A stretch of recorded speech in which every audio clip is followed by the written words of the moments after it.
Hello and welcome everybody, this is Joseph Learbach, and just in time for more Let's Play Alice Madness Returns. In the last episode, we got introduced to the teapot enemies and kind of started talking, I guess rambling on about stuff, like I normally do. In this episode, we are going into Lost and Found in search of the Mad Hatter. Here if we press and hold E, whenever we see the... there we go.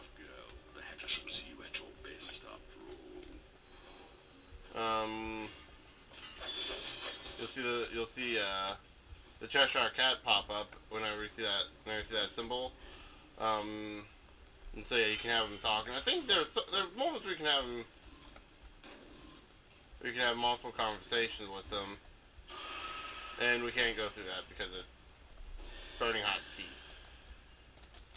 It's boiling hot tea, unfortunately. Oh, and we gotta get over there fast enough. That's enjoyable. We'll be getting items eventually that will actually let us, that actually make puzzles like this a little easier, and wow, really? There we go. Okay, so we need to lock it into place before we can actually... Nope.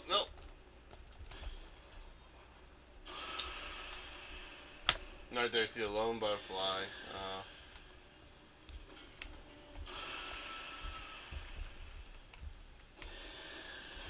Okay. I don't think you can dodge. Yeah, I don't think you can use the dodge to get off of a platform. You have to at least jump before you can use it. Okay.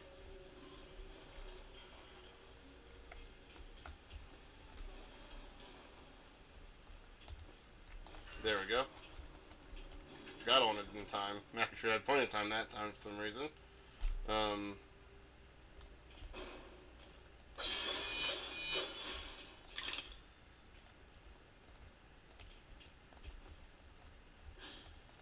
over this way. And now I gotta find a way to cross. Well, sorry about that. I'm sure that made you guys sick. It kind of disoriented me a little bit too.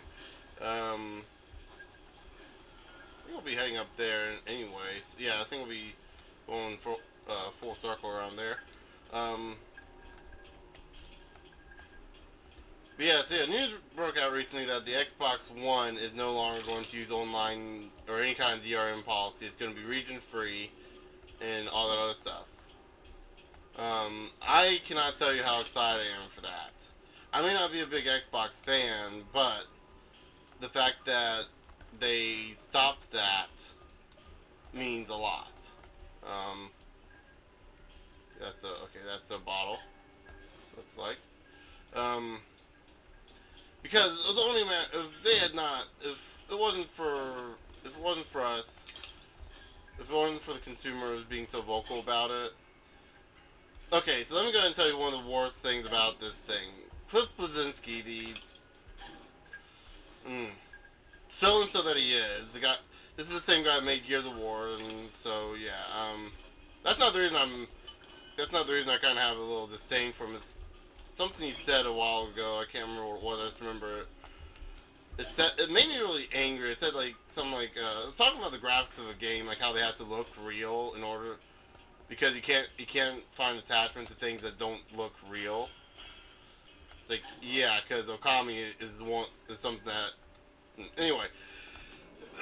Go play Okami if you want an example of something that can make you feel better than anything Cliff Bleszinski ever made. Anyway, aside the fact, he actually stated no, it was PlayStation that made Xbox change, not the internet, or not the fans, which is actually kind of something I want to touch upon. I've heard at least two other people talk about this thing, pretty much going whatever Cliffy B, you insane man, keep making Gears of War, and I think he also made Bulletstorm, so that's another game. That's a game I did like, even for what little bit I played of it. You got the clockwork bombs. They can break walls, weak surfaces, and yeah. They also act as pressure plates. We use Q. Actually, I'm going to change that to to V. Yeah, you're gonna see this a lot whenever I see this. Whenever you see this, you're gonna see this a lot whenever we get a new item. So use V to drop it, or Q by default, and then you can press V again to blow it up. Now these are the items I was talking about. You can step on, you can place them on pressure plates and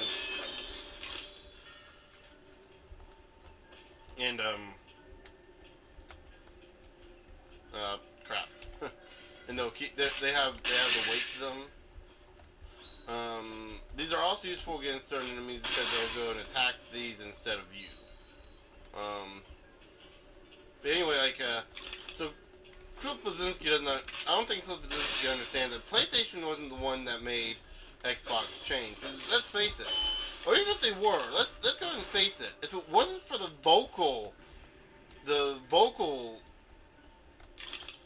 vocalness of the internet's outrage towards this, PlayStation wouldn't have said anything, and Xbox probably wouldn't have even changed. Now right here, you may see a little clock symbol pop up. That's how much time you have for the bomb before the mine blows up, and right there we can't even bust through that. That should be a breakable wall, but no, it's not. Actually, is there a... just to be safe... looks like there is a keyhole somewhere. Oh, it must be down here then. What's this? Memory. Yep.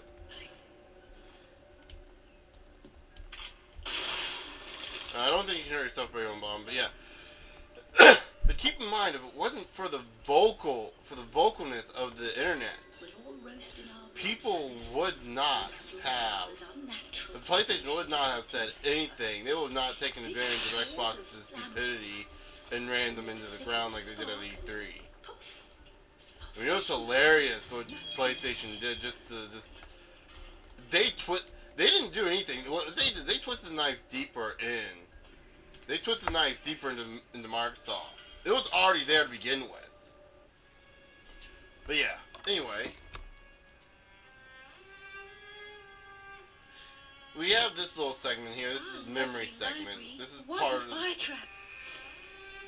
A conflagration waiting to happen. And we got a key. This is something that's going to happen in every chapter where we'll be getting a key about midway through the level. And it's kind of one of the revelation points. It's kind of giving you the backstory of how the fire occurred. Which is something that didn't happen in the first game. The first game was primarily focused on Wonderland, and just kind of Alice trying to fix it. Right here we get Hysteria. When Alice's health is low, Hysteria occurs. You can enter Hysteria by pressing Enter. Alice cannot be hurt and will inflict more damage. Hysteria has a limited use, but it's really useful. Alright, here, I really like how Hysteria looks. It gives you this really twisted look. It's kind of this black and white look.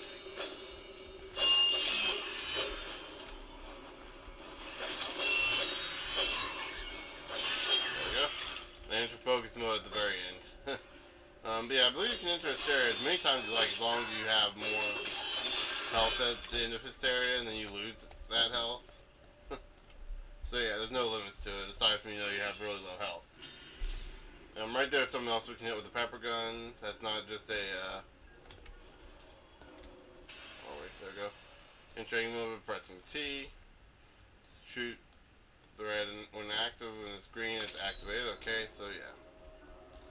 So we can't go in first person view here because we have this, but we can hit T to enter the shooter view. And then activate certain switches. Or you can just right click and do the same thing. The same exact thing.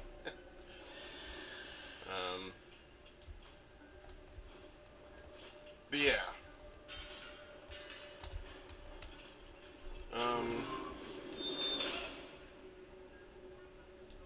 So you got some pots to destroy? Of course. No. No. Bad dream. have the Mad Hatter. A blasted good night. Hatter, I recall leaving you in a decrepit condition. What? Not in pieces. Oh, it's you. What's happened here? You've lost your hat, and some parts are missing. Missing indeed, though things being what they are. I barely missed their missing. As to what's happened, you should know that better than I. It's your place after all. I know my place. When did you ever know your place, or how to keep it? Now what's going on? What's going on? Round and up and down into my ears. The Mad Hatter is kind of this Frankensteinian design of organic and mechanic. I don't like It's really them much. weird. You won't like this one at all. Nothing like when Mock Turtle was in charge of the looking glass line. This railroad's a bloody shambles.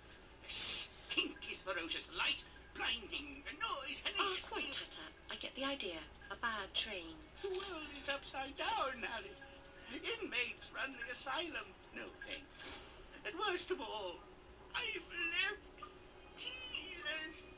Tragic. If I do The Hatter did you have me the return? obsession with tea. If I had one. I got the gamma up too much. Into the chute. Machines will do the rest. Be on your way now. That's a good girl. Ours should not be Best way out is should not be the glowing like that.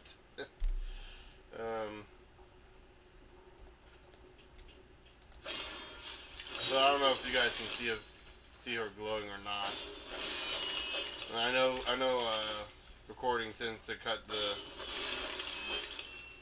brightness down a bit, so it's kind of one of the main problems with doing Minecraft and having to keep it during the day, because then you can't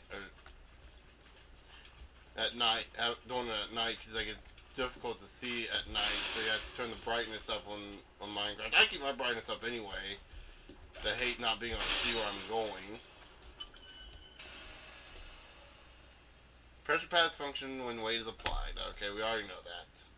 Frogger bombs can be used to maintain weight on a pressure pad because it is necessary for a lot of puzzles. Just drop it. When we're not moving, you should just drop it like normal. Just place it down, and then when you get far enough away, it'll automatically explode or just activate yourself, or yeah.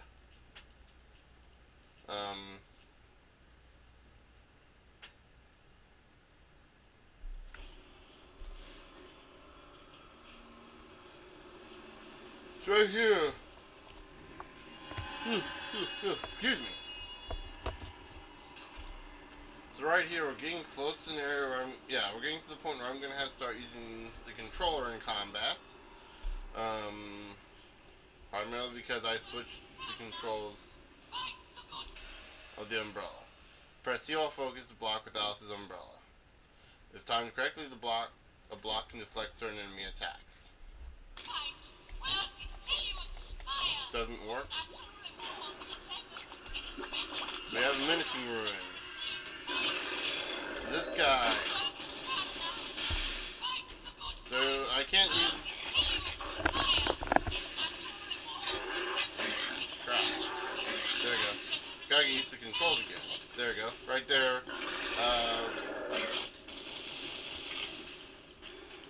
Right trigger. There we go.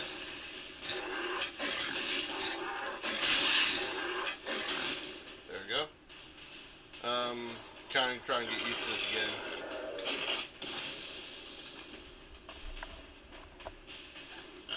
Ah! Does not mean to push the wrong button. Oh. So right there, you see the Insidious rune will toss stuff at you. That's what you need to deflect back. Otherwise, you can't hit it. Actually, you can. You can, just not that well.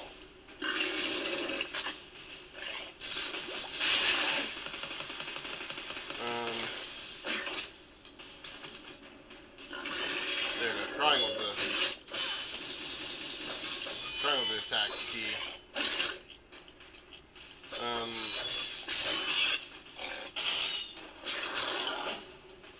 So yeah.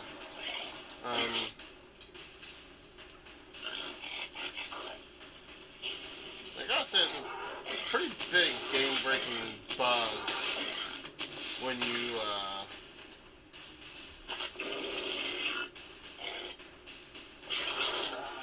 damn it!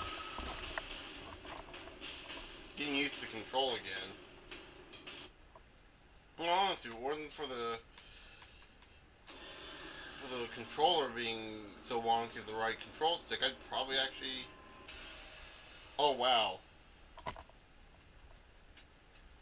That's weird. Triangle is X. Oh, no, that's right, that's right. This is the Xbox controller we're talking about. Yeah. Stupid Xbox. Screwing us up. I need a dodge right there. Yeah, just so you know, this is not the guy I was talking about that I needed to,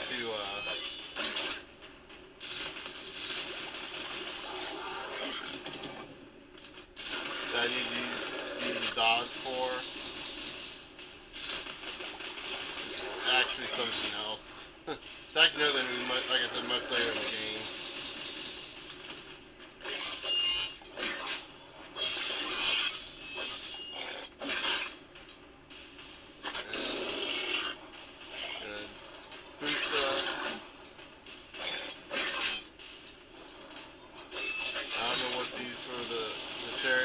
On the controller.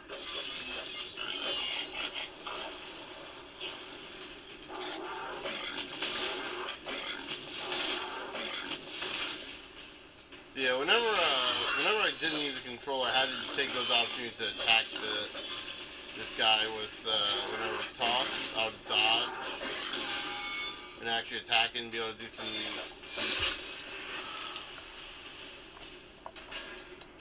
Well, I killed it just as I, oh wow. Oh wow, that is funny. I killed it just as I died. Okay, so let's give this guy one more shot, and I think this will probably call it, I think we'll probably call it an episode. Let me, yeah.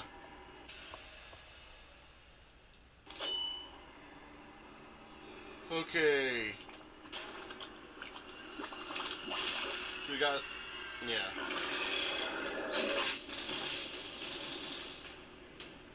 Fortunately, you can't block without just. Yeah, right there. The big thing is you want to get rid of the porcelain arms because those are its strong point.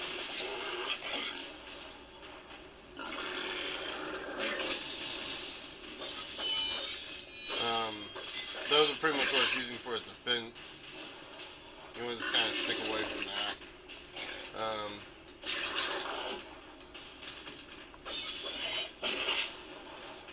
You can tell I'm not used to playing on the controller.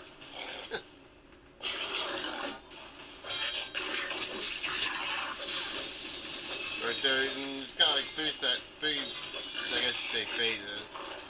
I'd call this a boss, except it's more of a new enemy type.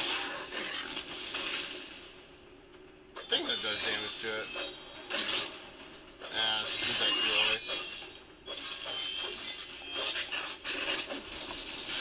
Ouch.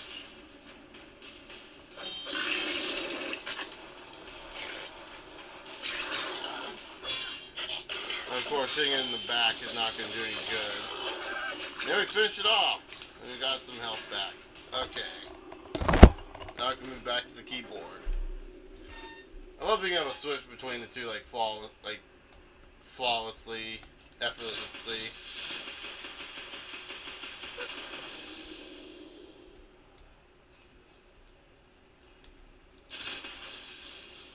Oh, there's the other one. There's two of them in this area.